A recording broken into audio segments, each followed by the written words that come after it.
I'm just gonna cut to the chase. The idea of going on a cruise used to revolt me. Seasickness, crowds, being stuck on a ship for days, it was all a massive no for me. But my partner Andy loves relaxation and he wanted to try a cruise for ages. So last year, as a Christmas gift, I booked him a surprise Disney cruise to the Bahamas on the Wish. We went a few weeks ago and I have to admit something. We had an amazing time. Like low-key, I think we're addicted now. We've been watching cruise videos non-stop and comparing itineraries like it's our new hobby. But here's the thing. One of the scariest parts of cruising for me was not knowing how anything worked. There are tons of vlogs out there and they're great, but I couldn't find one detailed, anxiety-reducing, step-by-step explainer that actually walks you through what happens and when. That's the video I wish I had and the one I'm making for you today. If you've never been on a cruise or you've never been on a Disney cruise before, this one's for you. I'm going to take you through the booking process, what you need to know before your cruise, and everything you can expect on embarkation day, to your time on board, and even how to get off the ship. Subscribe to the channel because I'm doing an entire series on the Disney Cruise Line and I don't want you to miss any of it. So let's start with booking the cruise. You're probably asking yourself, where do I even begin if I'm thinking of booking? There are so many places you can book and even more price variations. It's really not that bad once you understand it, so let me walk you through what I did as well as my rationale. So I booked a 3-night cruise on the Disney Wish heading from Port Canaveral so that we could also visit Walt Disney World. Our cruise was a Friday to a Monday maritime cruise to celebrate the Christmas season. I do regret not doing more research though. If I were to book a 4-night Disney Wish cruise during the week, aka Monday to Friday, it would have been the exact same price and we would have had an additional night. So if you're flexible, make sure you're comparing these things and don't repeat my mistakes. It's very hard to find a discount from Disney Cruise Line unless you're booking last minute. If you're booking well in advance, Disney doesn't really do discounts. So what I did was use Costco Travel because at least with Costco, you get a digital gift card after your cruise. The total for our cruise was around $2,500 USD and I received a $200 USD digital gift card for booking through them. This is in no way sponsored by Costco, just providing you with the route that I took. That said, if you're flexible, make sure to check Disney Cruise Line website for those last minute deals. Your options for how long to book a Disney cruise are 3, 4, 5, 7, 10, and 14 nights. If it's your first time, I recommend picking a shorter cruise like we did. The Wish has 3 and 4 night options, the Fantasy has 4 and 5 night options, and the Treasure has 7 nights. And all of these ships sail from Port Canaveral if you're looking to go before or after your Disney World trip. When you are booking your cruise, you can also select ground transfers, which I will go into a bit later in the video. You'll also be selecting your rotational dining times. There are 2 times to choose from: 5:45 p.m. or 8:15 p.m. If you have kids, you may want to select the 5:45 option so that they have time to wind down earlier in the evening. If you're kid-free, 8:15 is definitely the better option. It's a lot less crowded and chaotic. As for picking a stateroom, if you're worried about seasickness, the trick is to book a lower floor in the middle of the ship. That's what we did and we had no problem with motion. We were on deck number 2. Now let's talk about after you book and before you board your ship. It can be hard to find information about what you should be doing before your cruise, so let me put your mind at ease. The first thing you're going to want to do is download the Disney Cruise Line app and link your reservation if you didn't book directly through your Disney account. The cruise app is where all information is kept and bookings occur. Unfortunately, the app is very limited in what you can see prior to your cruise. Once you're on the ship, the information changes to become a lot more specific about your ship, the activities, and your schedule. I think that if you could see this beforehand, it would quash some of the anxieties people have because of just how organized everything really is once you're there. Disney Cruise Line luggage tags will be mailed to your home well before your cruise, and just make sure you wait until the day before your cruise to attach them so that they don't get lost or damaged during your travel. Online check-in opens 30 days before you're sailing. The earlier you check in, the earlier you can arrive at the port, aka your port arrival time. Passengers like to get early port arrival times so that they have more time to explore the ship without the crowds, they can eat lunch without too much chaos, and it's easier to book last-minute things that may already be sold out through the app, like the premium dining. On that note, there are some activities you must book in advance or you'll be at risk of them filling up. Palo Steakhouse and Enchanté are adults-only dining experiences that come at an extra cost. You must make any reservations in advance for the spa, and they have princess meet and greets. This is where you can meet many princesses at one time in the main lobby of the ship. This is free to do, but advanced reservations are required. That is something we did not know before the cruise. You also must book any sort of adults-only beverage tasting,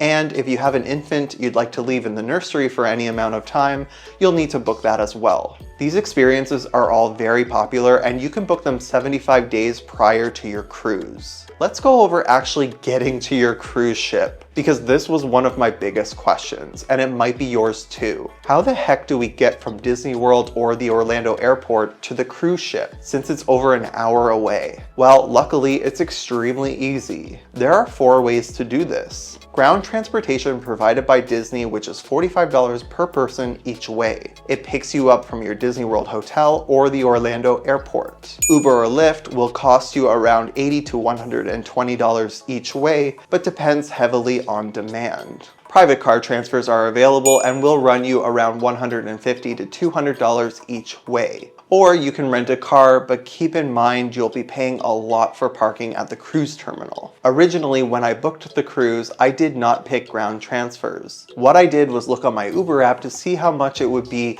to get a ride to the port. What I failed to factor in was that it's much more expensive in the mornings, and you may struggle to get a driver who's willing to skip the lucrative morning Disney World or airport fares. It started to feel like it might be added stress that we just didn't need, so I ended up adding ground transportation on later. The way ground transportation works is that you tell them which hotel you're staying at, and they will email you details 48 hours before the first day of your cruise that will provide pickup information, like where to meet the cruise rep, what time, and when you will leave for the ship. If you're staying on Disney World property, the night before you'll attach your cruise ship luggage tags to your checked luggage and make sure it's ready to go and you don't have anything important in it. A Disney Bell Services rep will come by around 7 a.m. on the morning of your cruise to collect it, and you will not see it again until you are on the ship and they deliver it to your stateroom, which is usually around 3 p.m. Once you board the bus and it starts moving, the bus driver will play a very important informational video about how things work on the cruise and what's going to happen when you arrive at the port. I would suggest paying attention to this video because it will likely answer some of the questions you have. The trip takes roughly 1 hour and 15 minutes depending on traffic. Embarkation day. Now the day has finally arrived for you to set sail. You're probably very nervous and unsure of what will happen like I was, so let me give you a detailed breakdown. When you checked in, you were assigned a time to board the ship. There really is no reason to arrive at the cruise terminal early because there's nothing to do or see here, and they're not going to let you board early. You'll see a boring terminal with uncomfortable seats, some vending machines, and a lot of people with nervous energy. It's sort of like when a plane is about to board. However, like I mentioned, if you take ground transportation provided by Disney, you will be allowed to board much earlier because there is only one bus arrival time, and they don't want a whole bunch of people crowding the terminal. This is a huge perk of taking their transportation. We went from group 19 to group 4. What's nice about arriving at the terminal is that your checked luggage is handled for you, so you're only left with your carry-on. It makes things easier for you, but it also speeds up the process of boarding the ship. And trust me, you're going to want to get on the ship as early as possible so you can maximize your time. After all, it's very expensive to sail with Disney. You'll first head through security, which will feel very similar to the TSA at an airport, although much friendlier. You'll then be directed to the check-in desk area, which is massive, and that's to accommodate 3,000 plus passengers. At check-in, they'll check your passports and answer any questions you may have. If you took ground transportation, here is where they will give you a new boarding group. If they don't, you should ask for one to be written down for you so that you can show the people boarding you onto the ship so that they don't think you're trying to sneak on early. Our boarding began promptly at 11:30 a.m. with a special chosen family to board first. Concierge, which is basically Disney Cruise Line VIP that costs around double or triple what I paid, started boarding at 11:36 a.m. And then finally at 11:44 a.m., boarding group 1 was called. Boarding groups do not take a long time. Think 2 to 3 minutes per group. So use that as a rule of thumb to calculate when you think you might board. Once your group is called, you'll show your QR code to the staff and make your way to the ship. Before getting to the pedway, you will have an opportunity to take some Disney PhotoPass photos. Once you board the ship, you'll see the massive, beautiful lobby and they will ask you for your family name. They then announce it out on a microphone. And introduce the Onboard Chapter family. It's real cute. You're now on the ship, but your stateroom is not ready until 1:30 p.m. And trust me, we tested this and it's truly not ready a minute before. They actually rope off the hallways to the staterooms so that nobody tries to enter. What most people do at this point is go up to Marceline Market, which is the ship's buffet, then take a look around the ship. 1:30 comes quickly, trust me. And like I said, your checked luggage should arrive by 3 p.m. Now let's talk about dining on board the ship. What is there to eat? Will there be times I'm hungry and I won't be able to eat because nothing's open? These are all valid questions, but food is definitely not something you need to worry about on your ship. Dining on Disney Cruise Line is called rotational dining, meaning you'll eat at a different themed restaurant each night, at least on the shorter cruises. On longer cruises, you'll eat at the same restaurant 2 or 3 times, but there will be different menus and sometimes different entertainment during those dinners. The absolute best part of Disney rotational dining is that the servers assigned to you and your family are yours for the entire cruise. Both your sit-down breakfasts and dinners will feature these amazing people. They get to know you and your preferences, and honestly, by the end, they felt like family. If you prefer not to do rotational dining restaurant for whatever reason, you have some options. Marceline Market is a huge buffet restaurant that is open for breakfast and lunch.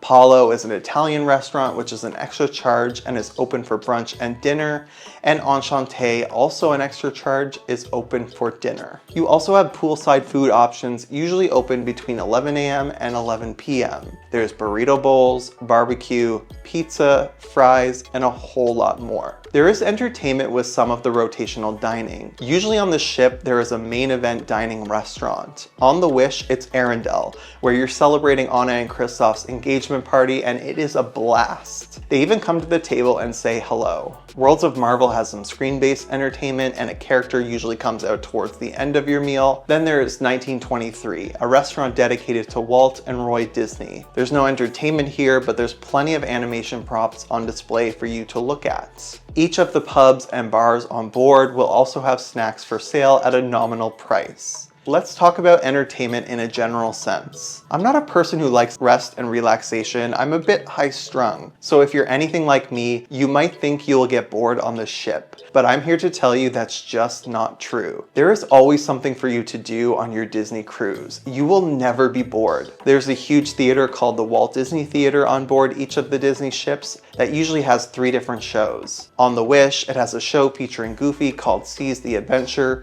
featuring a ton of other Disney characters. On the second night, it was The Little Mermaid, and on the third night, it was Aladdin. All were fantastic and Broadway caliber. They do the shows twice nightly, and they're scheduled at the same time as rotational dinners so that it doesn't get too busy and everyone has a chance to enjoy it. You can even watch the show from your stateroom TV if you don't get a seat or someone in your family is not feeling well. There's also plenty of trivia nights. There's an adults-only Match Your Mate comedy show, which is a play on the Newlywed Game, but it gets pretty raunchy for Disney. There's bingo with some massive prizes, and there's even dance parties. There are tons of character meet and greets here, with tons of different times to meet them. The lines get long, but it's very organized, and if you miss a character, there will always be a chance to see them again. Then of course, on the ship's main deck, you have the Aquamouse, which is sort of like a water roller coaster that goes out over the sea. You also have pools, hot tubs, bars, movies on the big screen, and an adults-only area. And last, but certainly not least, is Pirates Night. Characters dress up in their pirate outfits, Guests get extremely into it and wear elaborate costumes, and there is a huge party and fireworks show on the pool deck. It's a lot of fun and definitely a must-do. Then you have port days. If you're on a short cruise like we were, think 3 to 4 nights, there will be a port day each of the days you are on the ship. If you're on a 7-night or longer cruise, there will be a mix of port days and sea days. Your ship will dock at a port at around 7 or 8 a.m. Once docked and the ship is cleared by local authorities, they'll allow passengers to get off the ship with an announcement over the PA system. This is usually done on deck 1 or 2, but can vary depending on the port. The ship will stay docked until about 4:30 p.m., so you have plenty of time to explore. When you're exiting the ship, you'll bring both your passport and your room key or magic band if you have one. You will approach the crew member and they will scan you off the ship. Once you're off the ship, you can freely explore. However, when you go to get back on the ship, you will need to show your passport to Customs and Border Control. And then you'll also have to go through TSA style security on the ship and scan back in with the crew members. On our cruise, we docked at Nassau in the Bahamas and Disney's private island called Castaway Cay. Not many people got off at Nassau, but almost everyone got off at Castaway, and we can totally see why. This place is truly paradise. Debarcation day. Okay.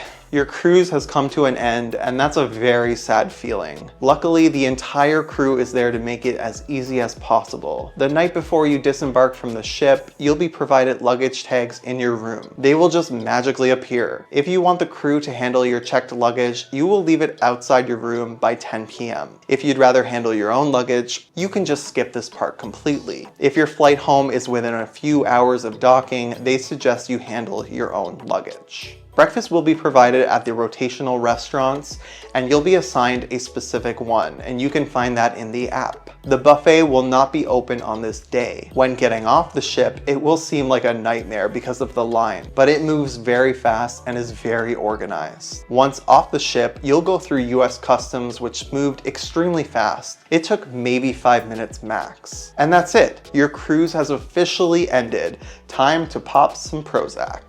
And there you have it. Now you know exactly what will happen on a Disney cruise. We loved our experience and can't wait for the next one. If you're thinking about booking a cruise at all, I think you should just go for it. Book a shorter cruise like we did and see if you fall in love with it. There will be a lot more videos coming up about Disney Cruise Line, so make sure you're subscribed and feel free to ask any questions you have in the comments below. And with that, I'll see you on the next one. Bye!